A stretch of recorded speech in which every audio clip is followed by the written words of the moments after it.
আমি আমার চাচা আবু তালিব রে পাইয়া আমি বাবা হারা, মা হারা, দাদা হারা সব দুঃখগুলি বলে গেলাম। আমার চাচা আমারে অত্যন্ত ভালোবেসে আমাকে লালন পালন করলো। শোনো, মৃত্যুর সময় আমি আমার চাচাকে বললাম, চাচা গো, কানে কানে একবার বলে যান লা ইলাহা ইল্লাল্লাহু মুহাম্মাদুর রাসূলুল্লাহ সাল্লাল্লাহু আলাইহি ওয়াসাল্লাম। আপনি একটা বার এই কালেমা বলে যান। আবু তালিব ডাক দিল, রে ভাতিজা, মরার আগে গোপনে যদি কালেমা পড়ি মানুষ আমাকে বলবে আবু তালিব দুনিয়ার মানুষের ভয় পাইয়া গোপনে কালেমা পড়ে গেছে। রে আমার ভাতিজা, আমি তোমার সারা জীবন সন্তান থেকেও বেশি আদর করেছি।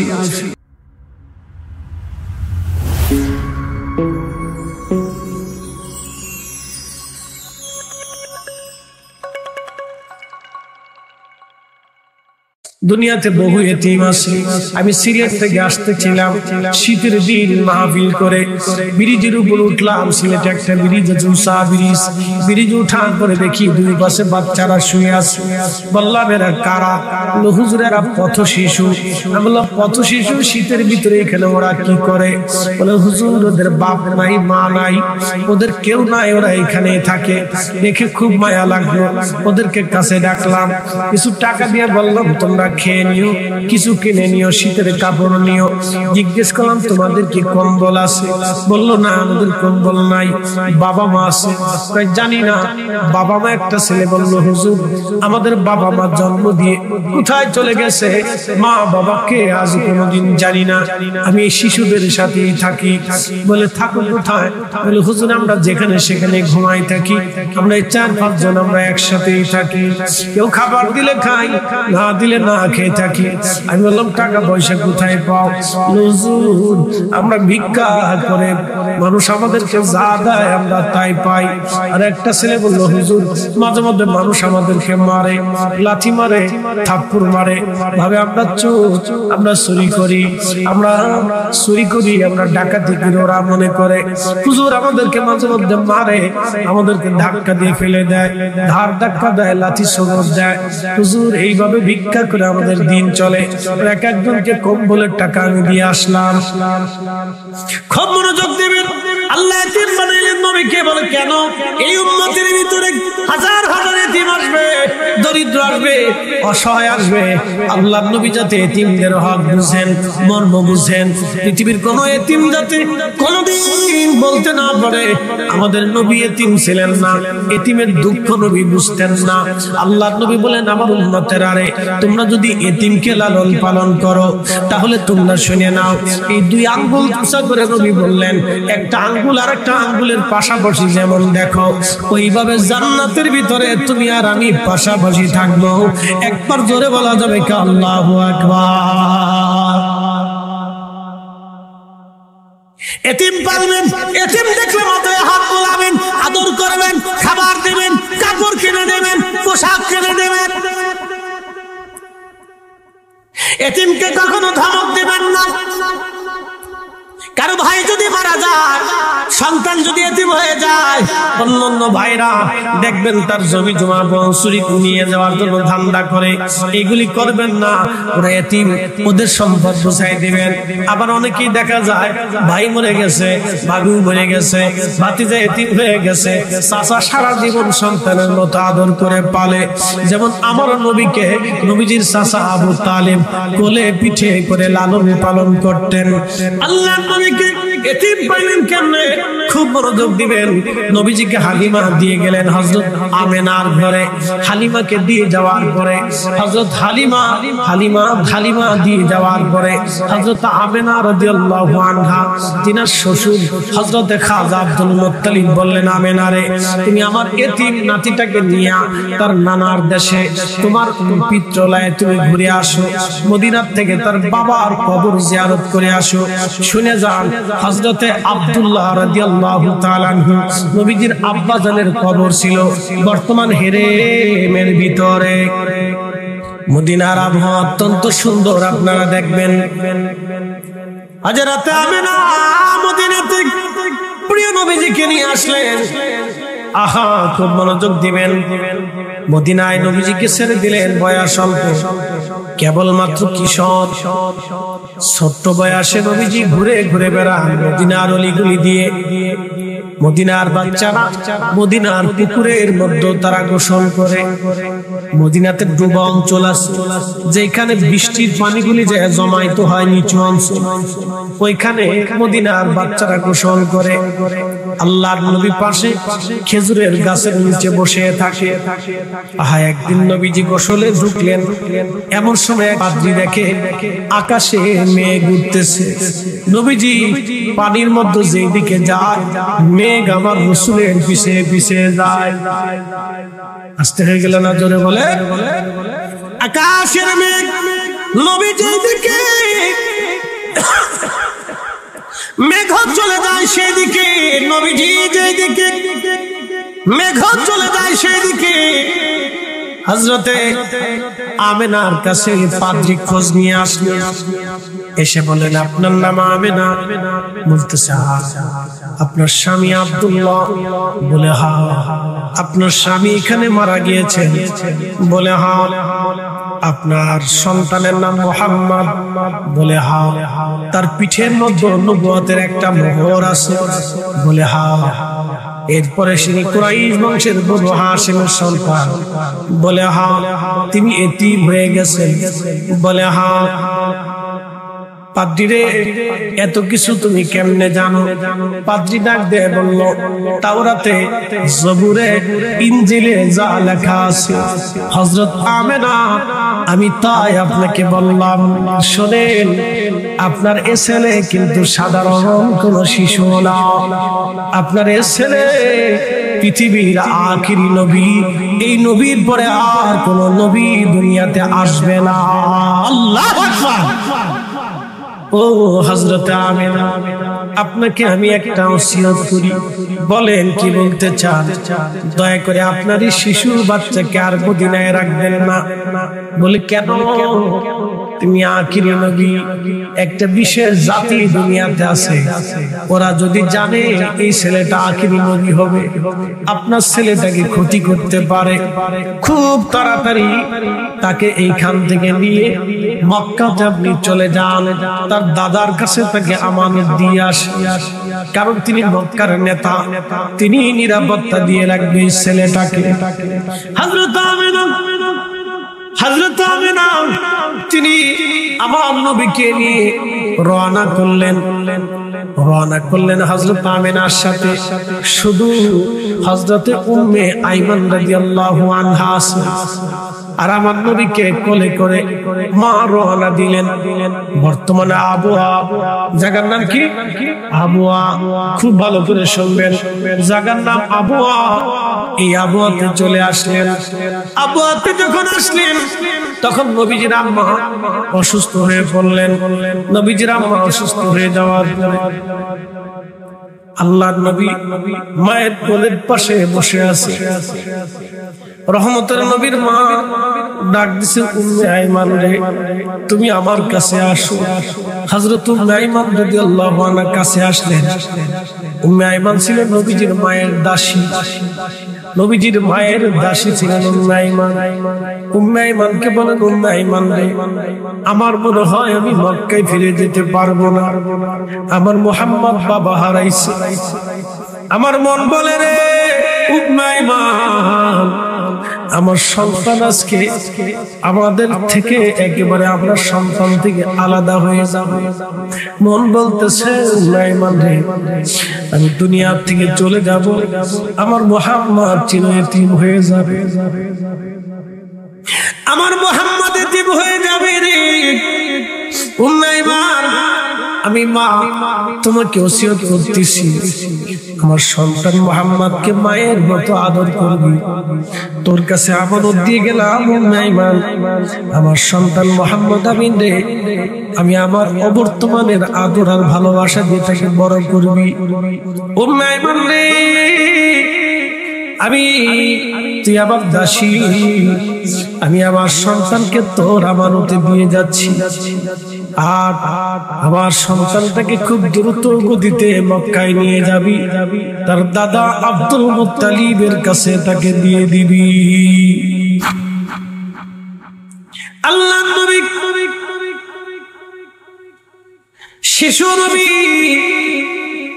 মায়ের কোলে পাশে বুকের পাশে বসে বসে প্রিয় নবীজি কান্না করতেছিলেন। আল্লাহর নবী কাঁদতেছিলেন। ঠিক নবীজির মা হযরত আমেনা প্রিয় নবীজিকে বুকের মধ্যে জড়িয়ে ধরে আদর করে বললেন, বেটারে, আমি জানি পৃথিবীর জোড়া একদিন তোমার খ্যাতি হবে, তুমি একদিন নবী হবে, আমি জানি তুমি নবী, সারা পৃথিবীতে তোমার নাম ছড়িয়ে যাবে সন্তান আমার। কিন্তু ভাগ্যের কি নির্মম পরিহাস, আমি মা তোমাকে আজকে এতিম বানায় চলে যাচ্ছি।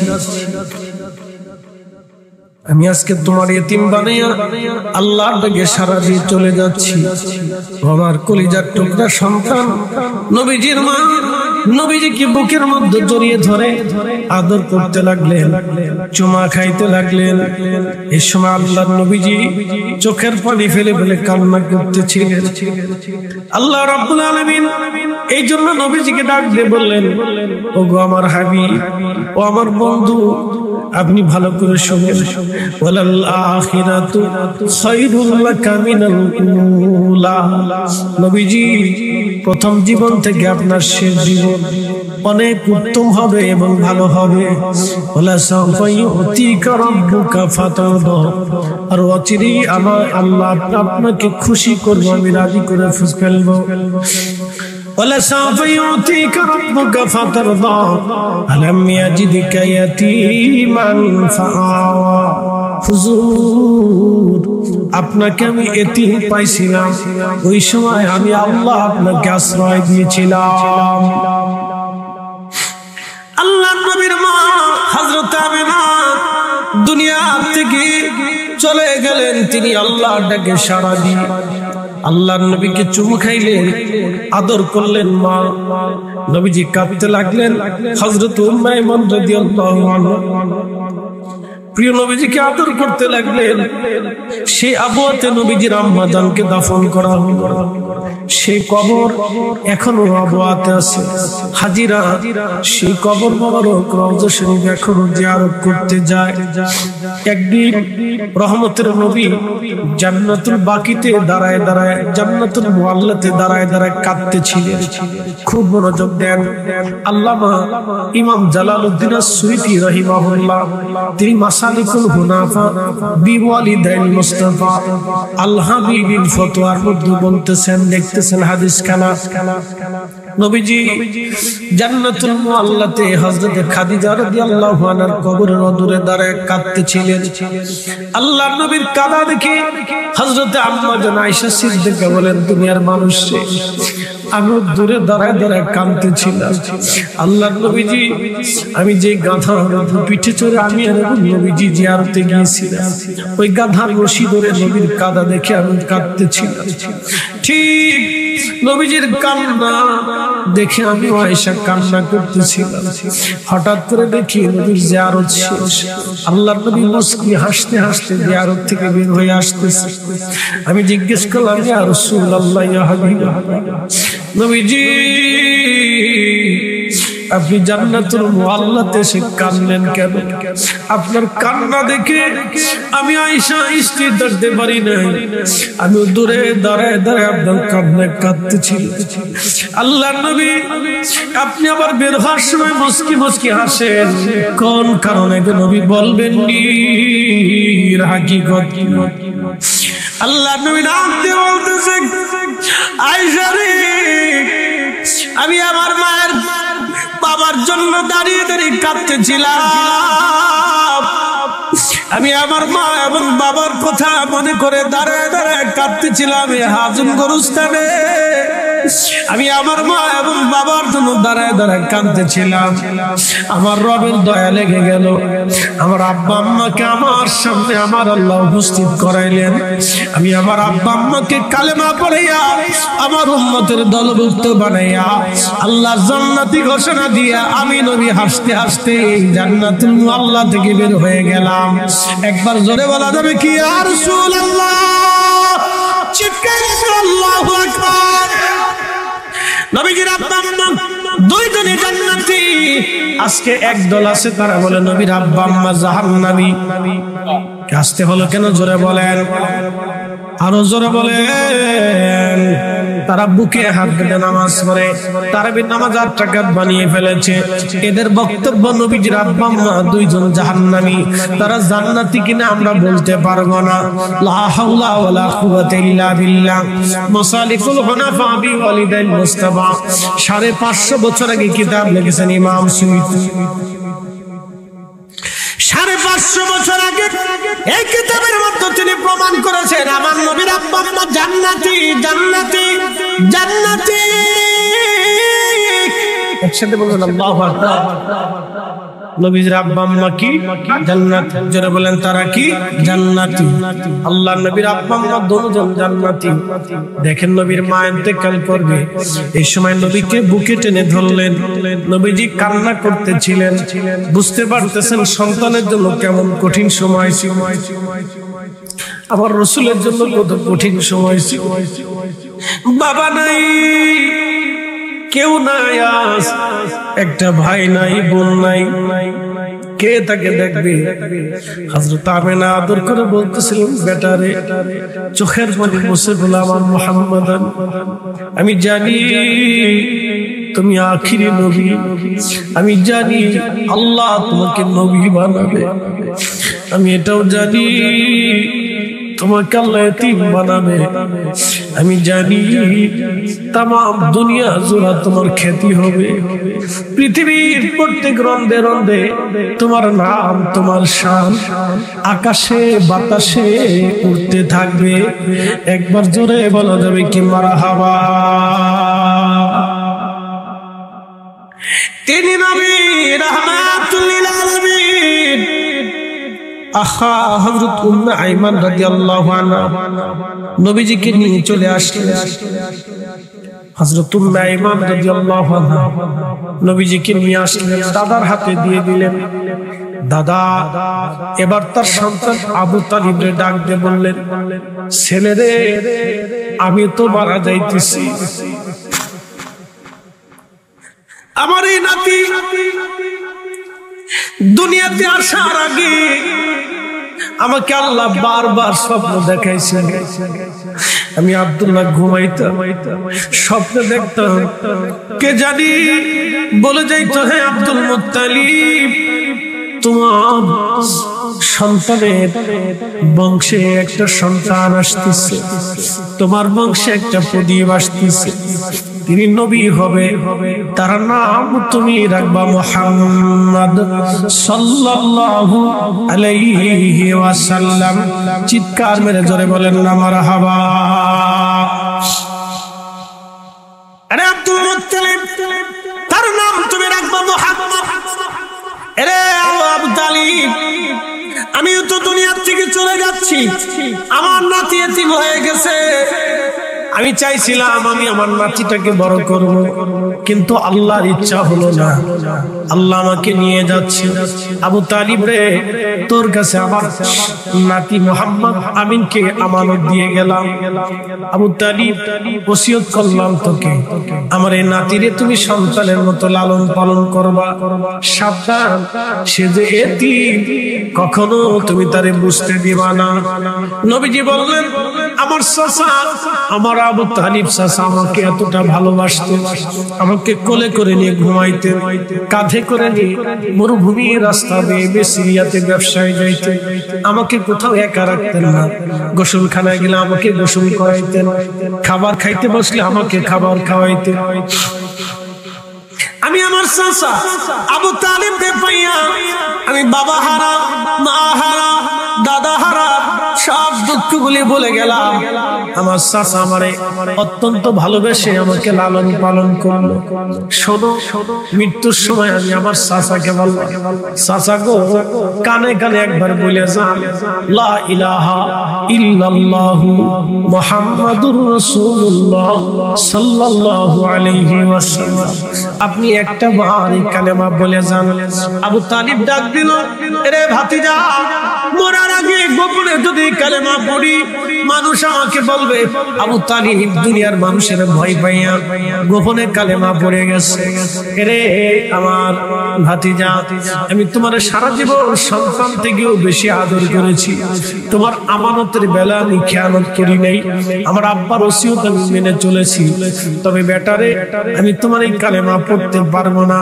আমি জানি তুমি নবী হবা, আমি জানি, কিন্তু আমি পড়বো না। তখন নবীজি বললেন, চাচা যান, একটা বারও যদি পড়েন তাহলে অবশ্যই কিয়ামতের ময়দানে আপনাকে সুপারিশ করব। শুধু কানে কানে বলে যান। বলে না, মানুষ আমাকে মন্দ বলবে। আল্লাহ নবী আফসোস করে বললেন, সেই দিন যদি আমার চাচা কালেমা পড়তো, কিন্তু তারপরেও আমাকে ভালোবাসার কারণে, আমাকে মহব্বত করার কারণে, কাঁধে কোলে পিঠে করে ঘুরে বেড়ানোর কারণে, কোলের ভিতরে নিয়ে ঘুমিয়ে থাকার কারণে, আমাকে গোসল করানোর কারণে, খাবার খাওয়ানোর কারণে আল্লাহ তার উপরে এতটাই রাজি হয়েছেন। আল্লাহর জাহান্নামীদের ভিতরে সবচেয়ে সহজ আযাব আমার চাচা আবু তালিবের হবে। ইমাম সুয়ুতী আল-হাবিলিল ফতোয়া মাসালিকুল হুনাফা ফি ওয়ালিদাইল মুস্তাফার মধ্যে তিনি লেখেন, আল্লাহর নবী বললেন, আমার চাচা জানের পার নিচে একটা আগুনের খড়ম পরিয়ে দেওয়া হবে। এই প্রচন্ড গরমে আমার চাচা জানের মাথা মোবারক থেকে মগজগুলি গলে গলে গলে গলে পড়তে থাকবে। আল্লাহর নবী বললেন, আমি মেরাজের রাত্রিবেলা যাইয়া আমি জাহান্নামে আমার চাচা জানের এই শাস্তিখানা দেখি। আমার চাচা আমারে ডাক দিল, মুহাম্মদ আমিন, তুমি আসছো। আমি নবীজি আমার চাচা জানকে দেখে দেখলাম একেবারে কালো হয়ে গেছে পুরে। আমার চাচা জানের খুব কষ্ট ছিল, দেখে বড় মায়া লাগলো। ঠিক সহ্য করতে না পেরে আমি যখন হাত বাড়াইলাম, হাত বাড়ানোর সাথে সাথে দোয়া করবো আমার চাচার মাগফিরাতের জন্য, ঠিক এমন সময় আল্লাহ ডাক দিলেন, হাবিব হাত নামান।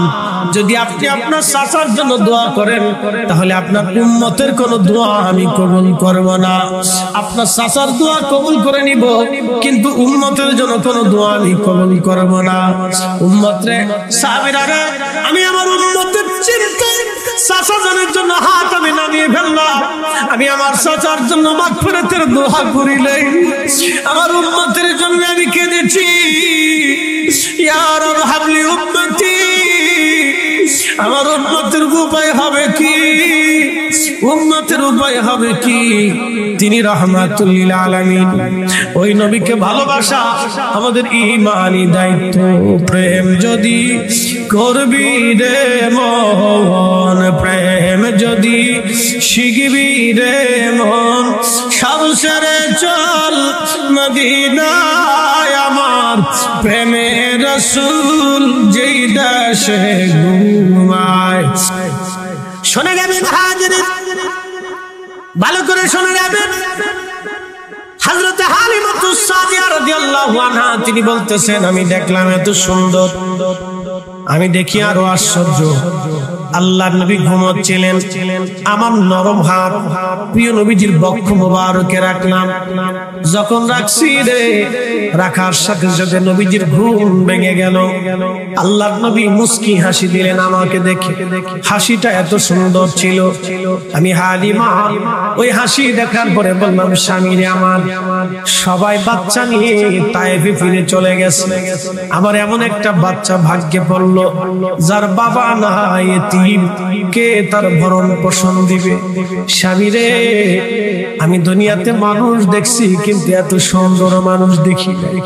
স্বামী রে, এই বাচ্চা ছাড়া আমি কোনোদিন তায়েফে ফিরে যাব না। হযরত হালিমা বলেন, এরপরে আমি দেখি নবী নবীজির পবিত্র জুলফি মুবারকের মাঝখান আমাদের যে ভুরু আছে, এই ভুরুর মাঝখান থেকে বলা হয় জুলফি। এই মাঝখান থেকে একটা নূর মুবারক বের হলো। এই নূরের আলো একেবারে খেলাল সামা, মধ্য আকাশ পর্যন্ত এই নূরের আলো চলে গেল। আসতে হলো কেন? জোরে বলে, আরো জোরে। নূরের নবী। জোরে বলেন, কিসের নবী? আরো জোরে। জোর হয় না কেন? জোরসে বলো। নূরের নবীর কপাল মোবারক থেকে কি বের হলো? নূর বের হয়ে গেল, খেলাল সামা, মধ্য আকাশ পর্যন্ত চলে গেল। প্রশ্ন রাখবেন ফরিদি শাম কোন কিতাবে পেয়েছেন? ইমামুল্লাহ আলী কারি, ইমামুল হারামাইন শরীফাইন, 1 লক্ষ হাদিসের হাফেজ ছিলেন তিনি। আজ থেকে 450 বছর আগে একটা কিতাব লিখলেন, আল মাউরিদুর রাবি ফি মাউলিদিন নবী। এই কিতাবের মধ্যে তিনি লিখেছেন, এই কিতাব দিয়া উনি 27টি কিতাবের হাওয়ালা দিয়েছেন। 27টি কিতাবের ভিতরে এই হাদিস খানা এসেছে। হযরতে হালিমা বলেন, আমি দেখলাম নূর বের হয়ে গেল। হযরত হালিমা বললেন, যখন আমার শাহ মুহাম্মদকে আমার কোলে দেয়া হলো, তখন আমি গাধার উপরে বসা ছিলাম। আমি কোলে নিলাম। কোলে নেওয়ার পরে হযরত আমেনা আসছে আমাকে বিদায় দেওয়ার জন্য। আমেনা এসে হালিমা রে, তুমি কি জানো আমার মুহাম্মাদের বরকত কত, আমার এই সন্তানের শান কত তুমি জানো নি? হালিমা, তুমি জানো না, আমার এই সন্তান যখন আমার রেহেমে ছিল, তখন আমি জানতামই না আমার রেহেমে কোন সন্তান আছে। আমার পেটে কোনো ভারিত্ব ছিল না, ওজনত্ব ছিল না, কিছুই ছিল না। হালিমা, আমার এই সন্তান যখন গর্ভে ছিল, মাঝে মধ্যে রাতের আধারে আমি স্বপ্ন দেখতাম, কে জানি স্বপ্নের ঘরে বলে যায়, আমেনা রে তুমি বড় ভাগ্যবতী, তোমার উদরে রাহমাতুল লিল আলামিন তাশরীফ এনেছে। মনোযোগ দেন। হযরতে হালিমাকে হযরত আমেনা ডাক দিয়ে বলতেছে, হালিমা রে তুমি শোনো গো আমার হালিমা, আমার সন্তান যখন দুনিয়াতে আসলো, খারাজা মিনহা নূর, আমি দেখলাম আমার ভিতর থেকে নূর বের হয়ে যায়। আস্তে আস্তে, জোরে জোরে জোরে জোরে। কি বের হয়? আরো জোরে। জোর হয় না কেন? নূর বের হয়ে গেল। শুধু এইখানে শেষ না, আমি আরো দেখি হালিমা, আমি আরো দেখি সব শিশুরা সন্তান প্রসব হওয়ার পরে, দুনিয়াতে আসার পরে কান্নাকাটি করে রে। আমেনা ডাক দেখা, হালিমা রে আমি দেখলাম আমার এই সন্তান দুনিয়াতে আসার পর আমি দেখি আমার মুহাম্মদ আমিন সিজদার মধ্যে পড়ে আছে। একটা শব্দ আমার মুহাম্মাদের জবান থেকে আসতেছিল, ইয়া রাব হাবলি উম্মতি। আল্লাহ, আমার উম্মতের উপায় কি হবে? আল্লাহ, আমার উম্মতের উপায় কি হবে? খুব মনোযোগ দেন। এই নবীকে আল্লাহ এতিম বানাইলেন। যদি কোনদিন মদিনাতে যান, ও মনোহর দিবাসী মা বোনেরা, আমার তরুণ যুবক ভাইরা শুনে যান, যদি কোনদিন মদিনাতে যান, মদিনা একটা পাহাড় আছে, পাহাড়ের নাম খন্দকের পাহাড়। খন্দকের পাহাড়ের পিছনে আর একটা পাহাড় আছে, এই পাহাড়ের নাম জাবালে আবু সিলা। এই জাবালে আবু সিলা থেকে যান তো দেখবেন ছোট্ট একটা গুহা আছে। এই গুহাতে আমার নবীজি একাধারে 3 দিন 3 রাত সিজদায় পড়ে কেঁদেছিলেন। 3 দিন 3 রাত কেঁদেছিলেন। শুধু কেঁদেছিলেন, ইয়া রব হাবলি উম্মতি, ইয়া রব হাবলি উম্মতি। ও আল্লাহ, আমার উম্মতের উপায় কি হবে? আমার উম্মতের গতি কি হবে? আমার উম্মতের গতি কি? আমার উম্মতের উপায় কি? এইভাবে নবীজি 3 দিন 3 রাত পর্যন্ত কাঁদলেন। সেই নবীকে আল্লাহ এতিম বানাইলেন।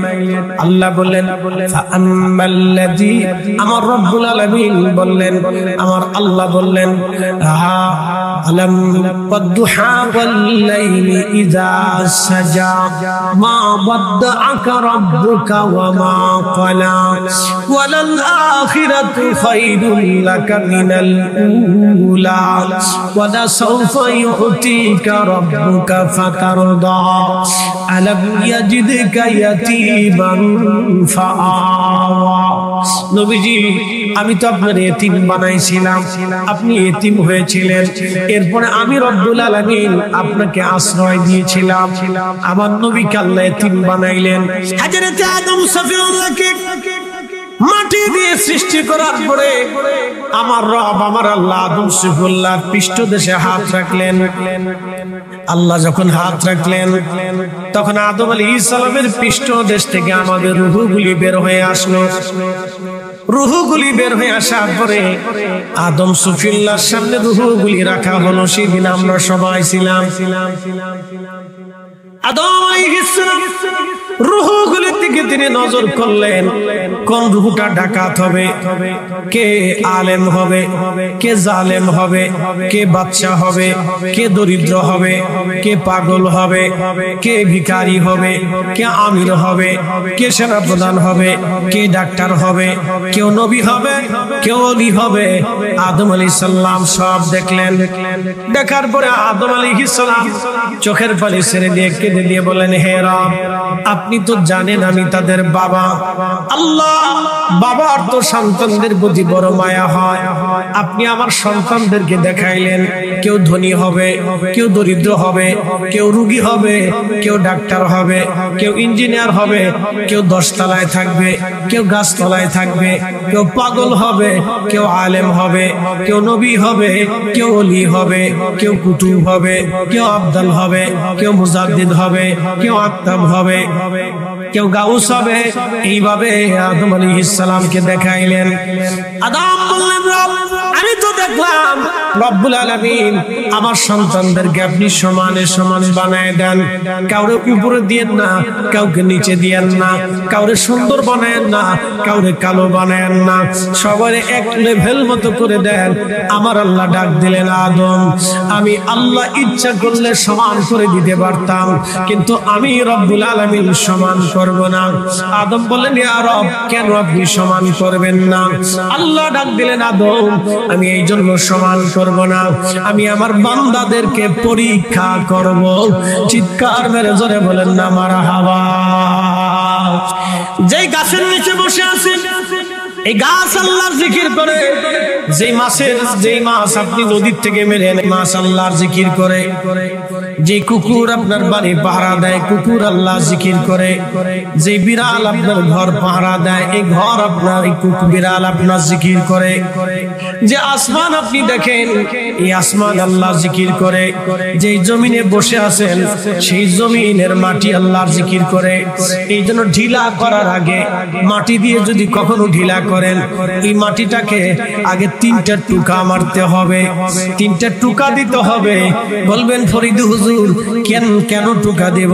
3টা টুকা দেওয়ার পরে ওর জিকির বন্ধ হওয়ার পরে তারপরে আপনি তাকে ব্যবহার করতে পারেন। ভালো করে শুনে যাবেন মনোহর দিবাসী, খুবই মনোযোগ দিয়ে শুনবেন। আল্লাহ বহু জাতি বানাইলেন, জিন জাতি বানাইলেন, আল্লাহর সাথে প্রেম হলো না। মানব জাতি বানাইলেন আল্লাহ, ফেরেশতা জাতি বানাইলেন, ফেরেশতাদের সাথে আল্লাহর প্রেম হলো না। আল্লাহ কত মাখলুক বানাইলেন, গরু, ছাগল, হাঁস, মুরগি, ভেড়া, বকরি, উট, দুম্বা, এরকম বহু জাতির প্রজাতির জীব জন্তু আল্লাহ সৃষ্টি করলেন, কিন্তু কোন জীবের সাথে আল্লাহর প্রেম হলো না। আল্লাহর প্রেম হলো মানুষের সাথে। এই জন্য মানুষের ভিতরে হুজুর গাউসে পাক মহিউদ্দিন আব্দুল কাদের জিলানী, এই মানুষের ভিতরে খাজা বাবা আজমিরি রহমাতুল্লাহ আলাইহি, এই মানুষের ভিতরে হুজুর মুজাদ্দিদ আল ফিসানি সেরহিন্দি, এই মানুষের ভিতরে হযরত খাজা বাহাউদ্দিন নাশবন্দি বুখারী, এই মানুষের ভিতরে কুতুবউদ্দিন কাকি, এই মানুষের ভিতরে নিজামউদ্দিন আউলিয়া, এই মানুষের ভিতরে হযরত বাইজিদ বোস্তামি, এই মানুষের ভিতরে হযরত বদর শাহ আউলিয়া, এই মানুষের ভিতরে হযরত শাহজালাল আলী আমির 360 আউলিয়া, এই মানুষের ভিতরে সুফি নূর ফতে আলী রাসূলের নাম, এই মানুষের মধ্যে সুফি নূর মোহাম্মদ নিজামপুরী, এই মানুষের ভিতরে হযরত শাহ সুফি সৈয়দ ওয়াজিদ আলী মেহেদি বাগী, এই মানুষের ভিতরে হুজুর হযরত খাজা এনায়েত ফরিদপুরি কদ্দাসাল্লাহু সিররাহুল আজিজ, এই মানুষের ভিতরে খাজা বাবা ফরিদপুরির মতো যুগে যুগে ওলিরা এই মানুষের ভিতরে এসেছে। কথা বলেন ঠিক না? এই মানুষের ভিতরে ওলি আসছে। এই যে আপনি আল্লাহর জন্য এসে গেছেন, আল্লাহর সাথে প্রেম, যারা আমার পীর মুর্শিদের মুরিদ, তারা আমার হুজুর কিবলার মহব্বতের দিকে তাকায়া আপনারা জান্নাতের বাগান সাজিয়েছেন, আসছেন। প্রশ্ন রাখতে পারেন ফরিদি সাহেব কি মর্তবা আছে, কি মর্যাদা আছে এর ভিতরে? আপনাদেরকে হাদিস শোনাই যাই, কিয়ামতের ময়দান কায়েম হয়ে যাবে, হাসরের মাঠ কায়েম হবে, বিরাট বড় হাসরের মাঠ। এই হাসরের মাঠ কায়েম হয়ে যাওয়ার পরে দুনিয়ার 50,000 বছর এক জায়গা করলে যত বড় হবে, হাসরের একটা দিন হবে তত বড়। দুনিয়ার 50,000 বছর এক জায়গা করলে যত বড় হবে, হাসরের একটা দিন হবে তত বড়। ও মনোহরদিবাসী ভালো করে শুনে যাবেন, সেই দিনে হাউজে কাউসারের পানি ছাড়া আর কোনো পানি থাকবে না। সেই দিন আল্লাহর আরশে মোল্লার ছায়া ছাড়া আর কোনো ছায়া থাকবে না। সে আরশে মোল্লার ছায়ার নিচে একদল মানুষ বসে থাকবে, যাদের চেহারা নূরানি, যে মিম্বরে যে চেয়ারে বসে থাকবে ওই চেয়ারও নূরানি, তাদের মুকুট থাকবে তাহাও নূরানি, চেহারাও নূরানি, শরীরও নূরানি। যে চেয়ারে বসে থাকবে যে চেয়ার নূরানি, আরশে মোল্লার ছায়ার নিচে বসে আছে। নবীরা দেখে বলবে হায় হায়, এরা আবার কারা? আল্লাহর আরশে মোল্লার নিচে তারা বসে আছে, নূরের মিম্বরে নূরের চেহারায় বসে আছে, এরা আবার কারা? আল্লাহর প্রতি শহীদ হয়ে যারা জীবন দিল, তারাও সেদিন আল্লাহকে বলবে আল্লাহ এরা কারা? এত সুন্দর নূরানি চেহারা নিয়ে নূরের মিম্বরে এরা বসে আছে, আল্লাহ এরা কারা?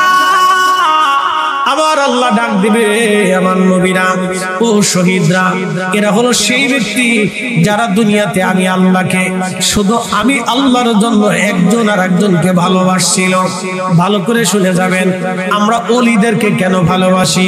আমরা খাজা বাবা ফরিদপুরিকে ভালোবাসি আল্লাহর জন্য, উনার পীর খাজা এনায়েতপুরীকে ভালোবাসি আল্লাহর জন্য, উনার পীর সৈয়দ ওয়াজেদ আলী মেহেদি ভাইকে ভালোবাসি আল্লাহর জন্য, উনার পীর হযরতে রাসূলুল্লাহ ফাতে আলী রাসূলুল্লাহ রাহমাতুল্লাহ আলাইহিকে ভালোবাসি আল্লাহর জন্য, ওনার পীর নূর মুহাম্মদ নিজামপুরী রাহমাতুল্লাহ আলাইহি, ওনার মাজার চট্টগ্রামে মিরুর সাহেব, ওনাকে ভালোবাসি আল্লাহর জন্য, ওনার পীর মুর্শিদ সাইয়েদ আহমদ বেরেলভী রাহমাতুল্লাহ আলাইহি, ওনাকে ভালোবাসি আল্লাহর জন্য, ওনার পীর শাহ আব্দুল আজিজ মুহাদ্দিস দেলভী, ওনাকে ভালোবাসি আল্লাহর জন্য, তার পীর শাহ ওলিউল্লাহ মুহাদ্দিস দেলভী রাহমাতুল্লাহ আলাইহি, তাকে ভালোবাসি আল্লাহর জন্য, তার পীর শাহ আব্দুর রহিম মুহাদ্দিস দেলভী রাহমাতুল্লাহ আলাইহি, তাকে ভালোবাসি আল্লাহর জন্য, তার পীর হযরত শেখ আব্দুল্লাহ আকবর আবাদী রাহমাতুল্লাহ আলাইহি, তাকে ভালোবাসি আল্লাহর জন্য, তার পীর শেখ আদম বিন নুরি রাহমাতুল্লাহ আলাইহি, তাকে ভালোবাসি আল্লাহর জন্য, তার পীর হাজার বছরের মুজাদ্দিদ শাইখুনা ইমামুনা মুজাদ্দিদ আল-জুসানি সরহিউদি, তাকে ভালোবাসি আল্লাহর জন্য, তার পীর খাজা বাকিবিল্লাহ রাহমাতুল্লাহ আলাইহি, তাকে ভালোবাসি আল্লাহর জন্য। এইভাবে ভালোবাসতে বাসতে চলে গেল বাহাউদ্দিন নাশমান বুখারী পর্যন্ত, তাকে ভালোবাসি আল্লাহর জন্য। ভালোবাসা বাড়তে লাগলো আলিফ আহমদ তুশি, আবুল হাসান কেরকানি, বাইজিদ বুস্তামি রাহমাতুল্লাহ আলাইহি থেকে শুরু করে একবারে হযরত আবু বকর হয়ে আল্লাহর নবী পর্যন্ত আমাদের ভালোবাসা চলে গেল আল্লাহর জন্য। এই জন্য আল্লাহর ওলিদেরকে ভালোবাসলে কিয়ামতের ময়দানে নূরের মিম্বরে নূরের চেহারা আরশে মুআল্লার নিচে এই জাত বান্দাদের আল্লাহ জায়গা করে দিবে। একবার জোরে বলা যাবে কি মারহাবা। লক্ষ্মী সাহেব বললেন, বেটারে, যে মাদ্রাসায় তুমি দাঁড়ানো পড়ালেখা করতেছো এটা মাদ্রাসা ছিল না, এটা ছিল বিরাট বড় খাল। এখানে বর্ষাকালে একবারে জোয়ারের পানি আসতো। হেলিপোর্ট তোমরা তুমি যেটা দেখতেছো বেটা, এটাও খাল ছিল, অর্থাৎ বিরাট বড় এখানে পানি আসতো। পদ্মা নদীর জোয়ারের পানি আসতো, সরাসরি আসতো। তখন আপনার কি ছিল না? বেড়িবাঁধ ছিল না। আর ওই অঞ্চলের পানি বেড়িবাঁধের কোনো সিস্টেম নাই, যার কারণে সরাসরি পানি আসে। লক্ষ্মীপুর সাহেব বললেন, হুজুর কেবলা আমাকে নিয়ে ডোঙ্গায় চললেন। ডোঙ্গা, তালের ডোঙ্গা, তাল গাছের ডোঙ্গা। সরসেননি আপনারা? তাল গাছের কি ডোঙ্গা বানায় না, নৌকার মতো তাল গাছের ডোঙ্গা। আপনাদের দেশে কি বলে? কোন্দা। আচ্ছা অসুবিধা নেই, ডুঙ্গা কোন্দা, কোয়ার ড অসুবিধা নেই, একটু তাল গাছের কোন্দা, আমাদের অঞ্চলে বলে ডোঙ্গা। এই ডোঙ্গায় চললেন, কোন্দায় চললেন, হুজুর কেবলা যান সামনে, লক্ষ্মীপুরী সাহেব বলেন আমি পিছনে বইটা দিয়ে বাইতেছি। ঠিক মাদ্রাসা এবং হেলিপোর্ট, দুই মাদ্রাসার মাঝখান যেখানে, এইখানে হুজুর কেবলাকে নিয়ে আসলেন। হুজুর কেবলার হাতে মাটির ডলা ছিল, একটা ডলা হুজুর কেবলা যান হেলিপোর্টে মারলেন। হেলিপোর্টে হুজুর কেবলা মেরে বললেন বাবা লক্ষ্মীপুরী এইখানে এক সময় হেলিপোর্ট হবে আর দেশের প্রেসিডেন্টরা এখানে নামবে। এই একটা জবান বন্ধ থাকবে না, জোরে বলে না, আরো জোরে, আরো জোরে, জোরে জোরে জোরে। এরপরে লক্ষ্মীপুরী সাহেব বলেন বেটা আরেকটা ঢিল ছুঁড়ে মেরে দিয়ে মাদ্রাসা বরাবর ঢিল ছুঁড়ে মারলেন হুজুর। সে সময় ছিল পানি আর পানি, অথই পানি। হুজুর কেবলা ঢিল ছুঁড়ে মেরে বললেন মাওলানা লক্ষ্মীপুরী সাহেব এইখানে বাংলাদেশের অন্যতম একটা শ্রেষ্ঠ বড় মাদ্রাসা হবে, যে মাদ্রাসা থেকে অনেক আমার সন্তানরা বের হয়ে তরিকতের দাওয়াত দিবে, তার ভিতরে আপনাদের সামনে যিনি ওয়াজ করতেছেন ফরিদি সাহেব, শুধু আল্লাহ বাংলাদেশে না বহু দেশে আল্লাহ আমাকে নিয়েছেন। কয়েকদিন আগে মালয়েশিয়া মাহফিল করে আসলাম, আগামীকাল মালদ্বীপের উদ্দেশ্যে যাব একটা প্রোগ্রাম করার জন্য। আরো অনেকগুলি দেশে প্রোগ্রাম সেটিং হচ্ছে। প্রিয় ভাইরা, বাংলাদেশের এমন কোন জেলা নাই যে জেলাতে আপনাদের ফরিদি মাহফিল করতে না গেছে। লক্ষ্মীপুরী সাহেব বললেন আমি চিন্তায় পড়ে গেলাম, হাই হাই যার বাড়িতে এখন চাল নাই ডাল নাই ঠিক মতো, আমরাই পেট ভরে খাইতে পারি না, তার বাড়িতে প্রেসিডেন্ট নামবে, আবার হেলিপোর্ট হবে, এত অথই পানি, এইখানে বলে বিরাট মাদ্রাসা হবে, হাজার হাজার ছাত্র হবে, এখানে বলে কোরআন হাদিসের দর্শ হবে। হুজুর কি বলতেছে, আমি কি পাগল হইলাম? এই কথা কালকে যদি আমি আট্টুসির মানুষের কাছে বলি, মানুষ আমারে পিডাবে। উনি বলতেছেন এই কথা যদি আমি বলি মানুষ আমার মারবে, তুমি পাগল হইছো। বললেন বহু বছর আগে ঘটনা ঘটলো, বহু বছর পরে। কথা কম না কেন? আসতে বলবেন না, জোরে বলেন। হেলিপোর্ট আসেনি, জোরে বলেন, আরো জোরে। মাদ্রাসা আসেনি, লক্ষ লক্ষ মানুষ এখানে নামাজ পড়েনি, মাদ্রাসায় ছাত্ররা পড়েনি। প্রেসিডেন্ট হেলিপোর্টে নামছে কিনা? বহুবার নেমেছে, বহুবার এসেছে। একবার জোরে বলেন আল্লাহু আকবার। শুধু এইখান না, হুজুর কেবলার যতজন মুরিদ আছে আমি মনে করি ততটা কারামত আছে। কি আসতে বলেন, জোরে বলেন, আছে না নাই? কতজন কারামত আছে। এটার নাম হলো কামালিয়াত। নাম কি? জোরে বলে। আরবিতে বলে কি? কামালিয়াত। জোরে বলেন, কামালিয়াত। চার কারণে মানুষ মানুষকে ভালোবাসে। চার কারণ। এক নাম্বার কারণ হলো জামালিয়াত, দুই নাম্বার কারণ হলো কামালিয়াত, তিন নাম্বার কারণ হলো কারাবাত, চার নাম্বার কারণ হলো ইহসান। জামালিয়াত মানে সৌন্দর্য।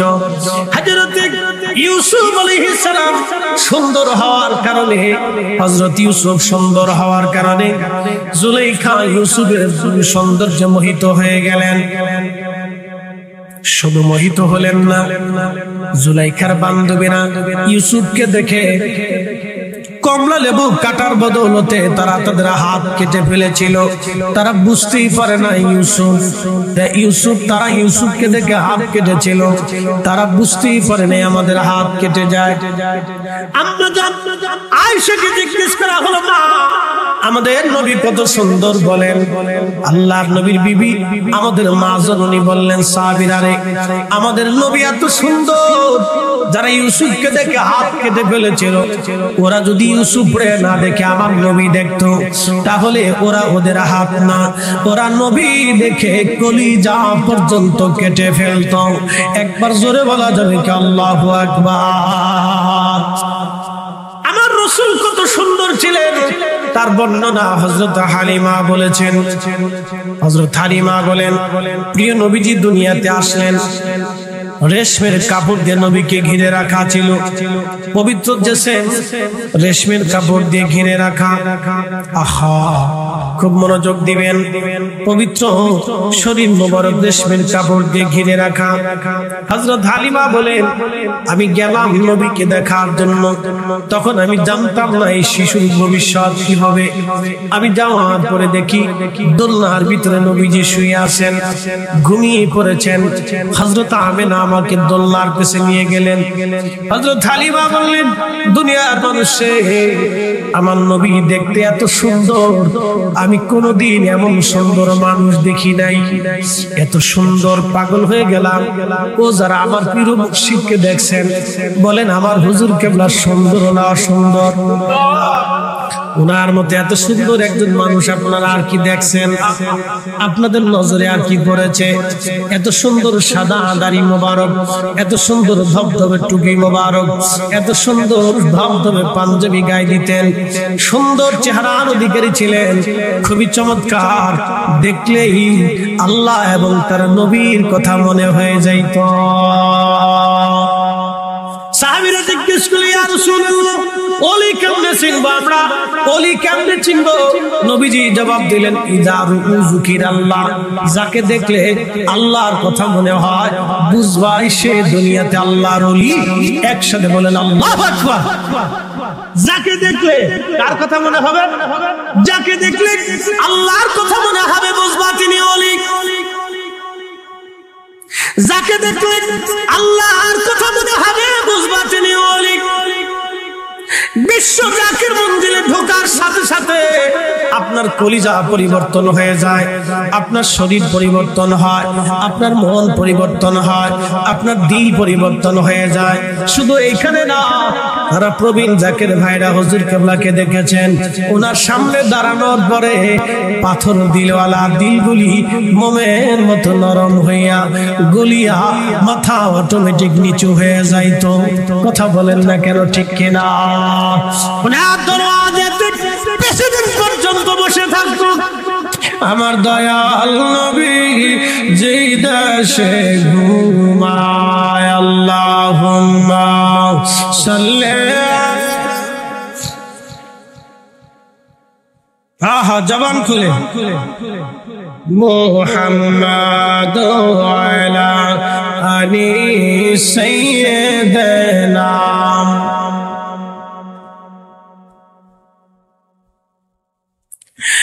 ওরে গরিব বলে নিল না কেউ, এতিম বলে নিল না কেউ, নিলেন বিবি হালিমা। কথা ঠিক কিনা? বন্ধু খুব ভালো করে শুনবেন, সবার কপালে রাসূলের ইশক অন্তরে আসে না। জোরে বলেন, জোরে বলেন। কেউ দেখবেন আমার ওয়াজ শুনে দূরে বসে বসে হাসতেছে, কি কথা ঠিক আছে না? অনেকে দূরে বসে হাসতেছে, হাই হাই হুজুর কি ওয়াজ করতেছে, এটা কি কোনো ওয়াজ হইল নাকি? নবীজির জীবনী এটা তো আমরাও পারি। কথা ঠিক আছে না? কিন্তু বাজার একটা কথা বলে দিয়ে যাই, নবীজির দুঃখে যদি আপনি হতে পারেন, বুঝবেন আপনার অন্তরে রাসূলের প্রেম আছে। কথা ঠিক কিনা? অন্তরে প্রেম আছে, এই প্রেমের কারণে আল্লাহ আপনার গুনাহগুলি মাফ করবে। ও মনোহরদিবাসী, গুনাহ মাফ করানোর জন্য বিরাট কিছু লাগে না, যদি আল্লাহ কবুল করে নেয় সাথে সাথে আল্লাহ মাফ করে দিবে। দিবে। হযরত ওয়াসাল কারনীকে আল্লাহ অনেক বড় বুজুর্গ বানায় নিলেন। নবীর মহব্বতে কাসমাও জান্নাতে চলে গেল, নবীর মহব্বতে উস্তুনে হান্নানা জান্নাতে চলে গেল। আমার রাসূলের মহব্বতে হযরত হানজালাকে আসমান নিয়ে গোসল করে ফেরেশতারা হাউজে কাউসারের পানি দিয়ে গোসল করালো।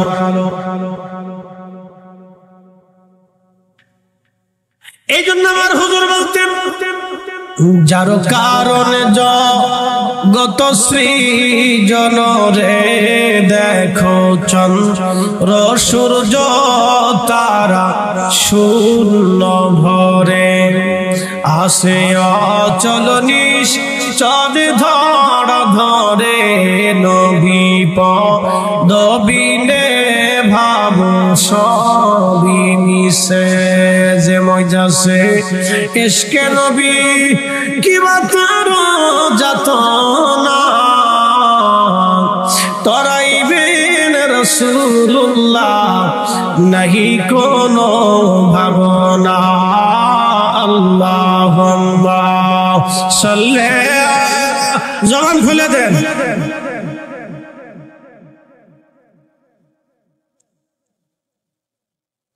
وعلى آل سيدنا,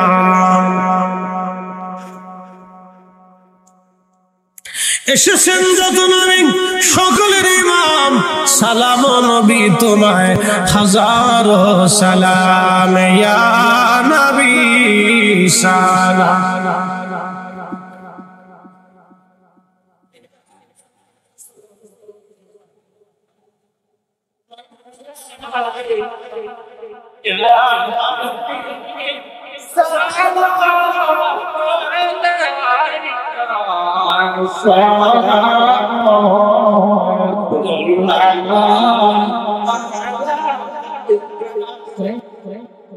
আপনারা সাধারণত গ্রামের মানুষ আসার নামাজ পড়ে খাওয়া দাওয়া করে ঘুমান, আপনাদের অভ্যাস। একটু অভ্যাসের ব্যতিক্রম আসলে জিম আসতে পারে। মা বোনেরা যারা শুনতেছেন ভালো করে শুনেন। আল্লাহ বলেন, আলা ইন্না আউলিয়া আল্লাহ, সাবধান আমার ওলি যারা, লা খাউফুন তাদের কোনো ভয় নাই, ওয়ালা হুম ইয়াহজানুন তাদের কোনো চিন্তা নাই। তার বাস্তব প্রমাণ যদি আপনি দেখতে চান, শাহজালাল ইয়ামানি মুজাদ্দিদের দিকে তাকান। তিনি পানির উপরে জায়নামাজ ছেড়ে দিলেন। জায়নামাজ কি ডুবছে? যদি ডুবে যাইতো, না আমি বলি যদি ডুবে যাইতো, তাহলে আজকের এই ইসলাম আপনি পেতেন না। সূত্র সহজ, যদি শাহজালাল ইয়ামানি মুজাদ্দিদের জায়নামাজ সেদিন ডুবে যাইতো, আজকের ইসলাম আপনার নসিব হতো না। আমি চট্টগ্রামের শহরে 1200 বছর আগের আশা এক আল্লাহর ওলির মাজার জিয়ারত করলাম। তার নাম হযরত বদর শাহ। বদর শাহ, মিসকিন শাহ, গরিবুল্লাহ শাহ, আমানত শাহ, এই সমস্ত ওলিরা বহু বছর ধরে এই জমিনে আসছে। তো আমানত শাহ রাহমাতুল্লাহ আলাইহির বহু আগে 12 আউলি আসছেন বদর শাহ রাহমাতুল্লাহ আলাইহির নেতৃত্বে। আমি সেই পাথর দেখে আসছি, যে পাথরের উপরে সওয়ার হয়ে নদীর উপরে, সাগরের উপরে পাথর দিয়ে ভাসাইয়া তারপরে আসছে। একসাথে বলবেন আল্লাহু আকবার। পাথর কি পানিতে ভাসে? না, একসাথে বলবেন ভাসে। কিন্তু আল্লাহ যারে ভাসাইতে দেয় তারটা ভাসে। কথা ঠিক কিনা? সবারটা ভাসে না, সবারটা ভাসে না, সবারটা ভাসে না।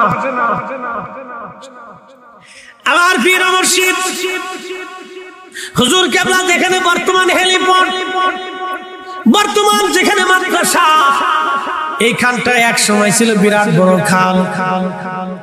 কি পেশকার দাদা ঠিক আছে না? আমাদের ভিতরে বয়োজ্যেষ্ঠের ভিতরে কিন্তু পেশকার দাদা আছে। আল্লাহ হায়াতুল ভিতরে বরকত দিক বলে না আমিন। আরো অনেক বাবাজিরা আছে যাদের বয়স অনেক ভারী হয়ে গেছে। আর বিএসসি স্যারের কথা তো বললামই না, ওই তো মার কাছে মাসিক গল্প করে পারলাম না। ঠিক আছে কিনা? আল্লাহ হায়াত দিক বলে না আমিন। এই সমস্ত মুরব্বীরা আমাদের মাঝ থেকে যদি চলে যায়, তাহলে আমি মাঝে মধ্যে চিন্তা করি যে আমরা অনেক কিছু শূন্য হারিয়ে ফেলব, মানে অনেক কিছু আমরা হারাবো, অনেক কিছু আমরা অনেক জায়গায় মুরব্বীর বিয়োগে এই মুরব্বীরা চলে যাওয়ার কারণে অনেক জায়গা অন্ধকার হয়ে গেছে। এটা কিন্তু বাস্তব। আমি বাংলাদেশের বহু অঞ্চল আল্লাহ আমাকে নিছে। আমি এগুলি খাজা বরসাদাত মুজাদ্দিদ সাহেবের কাছে শেয়ার করছি যে আমাদের কি করণীয় আছে সামনে, দয়া করে আপনি বলবেন আমাদের কি করণীয় আছে, কি কাজ, কেন কিছু কিছু জায়গা আছে আল্লাহ হুজুরকে আপনার হাতে গড়া আর সন্তান, কথা ঠিক কিনা? হাতে গড়া। তো মাওলানা আবুল হাশিম লক্ষ্মীপুরী সাহেব আমাদের দরবারের এক প্রবীণ আলেমের একজন, কথা ঠিক আছে না? এই মুরব্বী গ্রুপের লোক, ঠিক আছে কিনা? একবারে বয়োজ্যেষ্ঠ দলের উনি একজন সদস্য, তো প্রবীণ আলেম। তো একদিন আমাকে মাদ্রাসার বারান্দা ডাক দিয়ে বললো যে বেটা একটা কথা তোমার শোনো। আমি বললাম উস্তাদ জি বলে। আমার দিন কি এমনে যাবে বইয়া প্রাণ মুর্শিদ, আমার দিন কি এমনে যাবে বইয়া। আমি দিন ভিখারি পারের তরি ফালাইছি হারাইয়া, আমি দিন ভিখারি পারের তরি ফালাইছি হারাইয়া প্রাণ খাজারে, আমার দিন কি এমনে যাবে বইয়া, আমার দিন কি এমনে যাবে বইয়া প্রাণ মুর্শিদ, আমার দিন কি এমনে যাবে বইয়া। ও মুর্শিদ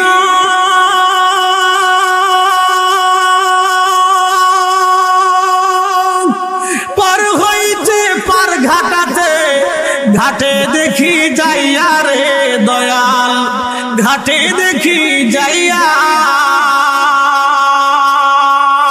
কত আশিক জনে পার হইতেছে মুর্শিদ, আশিক জনে পার হইতেছে প্রেমের সারি গাইয়া প্রাণ খাজারে, আমার দিন কি এমনে যাবে বইয়া। আমি দিন ভিখারি পারের তরি ফালাইছি হারাইয়া, আমি দিন ভিখারি পারের তরি ফালাইছি হারাইয়া প্রাণ খাজারে, আমার দিন কি এমনে যাবে বইয়া। মদিনা যে মসজিদে নববী হেরেম না, এর ভিতরে ছিল। এখান থেকে কবরে স্থানান্তর করে জান্নাতুল বাকিতে নেওয়া হয়েছে। শুনে যা, কষ্ট হচ্ছে আপনাদের? রাত কি বেশি হয়ে গেল? তাহলে একসাথে জোরে বলেন তো আল্লাহু আকবার। না আওয়াজে বুঝবো, জোরে বলেন আল্লাহু আকবার। মাশাআল্লাহ মাশাআল্লাহ। ভাই নাই বেশি রাত করবেন।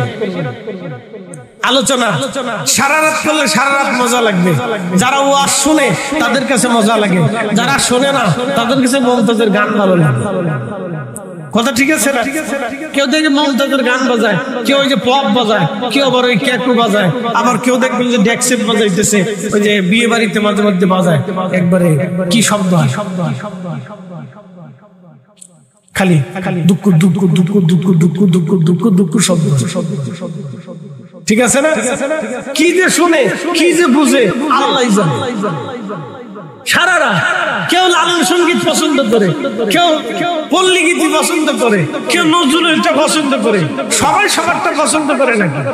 আবার কেউ দেখবেন যে এটা পছন্দ, এক একজনের এক এক পছন্দ।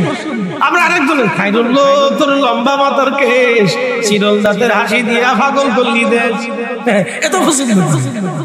এক একজনের এক এক রকম কোয়ালিটি। বাচ্চাদেরকে যদি দেন তাহলে ওদেরকে যদি কার্টুন দেন, তোরা দিন ভরে কার্টুন দেখবে, অসুবিধা নেই। আবার আপনাকে যদি দেন মুরব্বী, সে খবর দেখবে। এক একজনের চাহিদা এক এক রকম, কথা ঠিক আছে না ভাই? সবাই যে ওয়াজ শুনবে ওয়াজ বুঝবে তা কিন্তু না। ওই আগেই বলছিলাম সবাই ওলি হতে পারে না, আবার সবাই ওলির সঙ্গীও হতে পারে। কি আসতে কোন কেন জোরে বলে, আসতে কোন জোরে বলে। সবাই ওলি হতে পারে, ওলির সঙ্গী হতে পারে, পারে না। যাদের ভাগ্য ভালো ছিল তারা খাজা বাবা আজমিরিকে দেখছে, কথা ঠিক কিনা? যাদের ভাগ্য ভালো আছে তারা আমার হুজুর কেবলার কাছে বসে সোহবতে বসে দেখছে, কি কথা ঠিক আছে কিনা? এটা ভাগ্য লাগে, ভাগ্য তকদির। সোহবত হচ্ছে তকদির। সবাই কিন্তু সাহাবী না। মক্কা মদিনাতে তখন বহু মানুষ ছিল, কিন্তু সবাই সাহাবী হতে পারে নাই, কথা ঠিক আছে না? কেন? কারণ রাসূলের দর্শে বসে নাই। যার ভাগ্য, আবু বকরের ভাগ্য, ওমরের ভাগ্য, উসমানের ভাগ্য, আলীর ভাগ্য, তালহার ভাগ্য, জুবাইরের ভাগ্য, রিদওয়ানুল্লাহি তাআলা আজমাইন, সাহাবায়ে কেরামের ভাগ্য, তারা রাসূলের মজলিসে বসে। তকদীর। এজন্য আল্লাহ বলেন, ইয়া আইয়ুহাল্লাযীনা আমানুত্তাকুল্লাহ, ঈমানদার তুমি আল্লাহকে ভয় করো, ওয়াকুনু মা'আস সাদিকিন, আমার ওলিদের সঙ্গী হয়ে যাও। তোমরা সবাই ওলি হতে পারবা না, কিন্তু ওলির সঙ্গী হয়ে যাও। ওলির কি হয়ে যাও? হ্যাঁ, আমরা সঙ্গী হয়েছি, কথা ঠিক কিনা? কি হয়েছে? আমরা সঙ্গী হয়ে গেছি, সঙ্গী। তকদীর। আল্লাহর ওলিদের মহব্বত করে, এটা ভাগ্য। ভাগ্য ছাড়া এটা নসিব হয়, সবার নসিব। নবীজি এতিম হয়ে গেলেন, বাবা নাই। হযরত আমেনা নিয়ে রওনা করলেন মদিনায়।